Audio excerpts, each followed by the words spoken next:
Well, joining us now from Tel Aviv is Tal Heinrich. She's a spokesperson for the Prime Minister's office. Welcome to the 700 Club.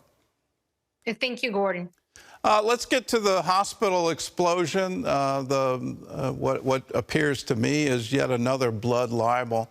Can you tell our viewers exactly who the Gaza Ministry of Health is that was the source of the original rumor? So, Gordon, honestly, I think it's time to put this story to bed in what pertains to Israel. There's an abundance of evidence that we have shown the world, that the Pentagon has seen, that the U.S. president, who was just here yesterday, has spoke of. And it is clear that Israel was not behind this incident. It is unbelievable, as Chris Mitchell said in the report that we just saw, that many media outlets around the world echoed what the Gaza Health Ministry, as you just said, has put out, what Hamas said, what the Palestinian Islamic Jihad, who were behind this missile that fell short in Gaza Strip, said. It's unbelievable that people take the word of a terrorist organization. The Gaza Health Ministry, to your question, is in fact the Hamas Health Ministry. It is based in Gaza. Everything that's happening inside Gaza is under the responsibility of its rulers, the Hamas terrorist organization. There's no independent speaking out, thinking, writing over there. Any word that comes out of Gaza has to be approved by Hamas. If anyone steps out of line there, if it's doctors or the health ministry, for example, they will pay the consequences. Well, let's look at what the Arab world is currently doing. And it seems like it's amazing to me how alliances are being forged that I didn't think would happen. Specifically Iran meeting with Saudi Arabia. It looks like the Abraham Accords are now dead. Are you worried that there's going to be a sort of broader Arab alliance against Israel? No, in fact, I'm not worried, because I hope that peace will prevail. Once we hit Hamas hard and complete the mission of this operation, of this war that we didn't start, we didn't want, and we didn't expect, but was forced upon us. We were dragged to it by Hamas. Once we dismantle them, every sane person in the Middle East region will understand that standing by Israel serves their interests. And I wouldn't say that the Abraham Accords are dead. Obviously, it's not coincidental that what happened on October 7th with the massacre that Hamas carried out against our civilians happened as Israel and Saudi Arabia were on the brink of a diplomatic breakthrough. This is not coincidental. Peace and calm in the region are the worst enemies of Iran, of Hezbollah, of Hamas, of Palestinian Islamic Jihad terrorists. And I think we shouldn't be amplifying, these kind of coalition that you alluded to. We should be amplifying the fact that right now, in front of our eyes, there is an international coalition being built to confront Hamas, just like was the case against ISIS. We're seeing overwhelming international support.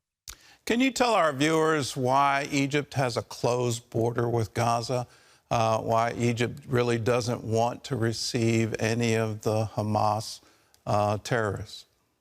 That is a question to refer to Egypt. The Rafah border crossing is between Gaza and Egypt. What I can tell you, though, is that we have agreed in discussions with our American counterparts yesterday that humanitarian aid will be able to get it. We will not prevent it, rather, if it goes from Egypt inside the Gaza Strip, as long as this humanitarian aid does not end up in the hands of Hamas.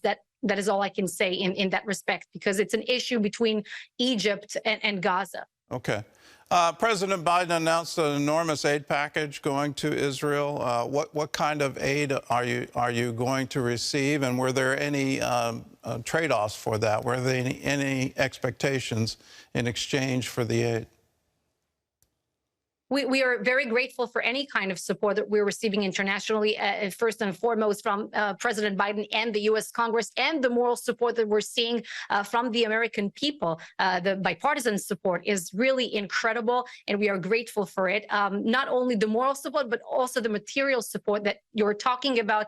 But, the fact that the U.S. president flew in the middle of a war, that's a war zone, that's really unprecedented, and it speaks volumes of what the American people think and know about the truth, about our shared values, and where we stand together as a civilized world. So we are very thankful to world leaders. But Gordon, I also want to use this platform to say that we are very grateful to individuals, if it's in the US, if it's in Europe, or other places around the world, who are supporting our very just cause in this war that we didn't start. And many people from around the world are reaching out to us, to me personally, and are asking, what can we do? How can we help Israel? And this is really heartwarming.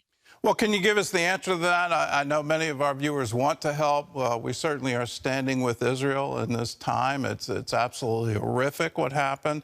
You look at that massacre, and how did human beings ever do that?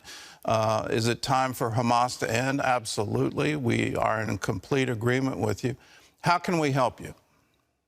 So donations, prayers, sharing the truth in media channels, on social media, countering the Hamas propaganda. This means a lot. And also talk or let your public representatives know that they should stand by Israel, and our demands that any entity or any country that is harboring Hamas and its sick ideology should be sanctioned. All right. Well, Tal, thank you. We stand with you, and may God bless you.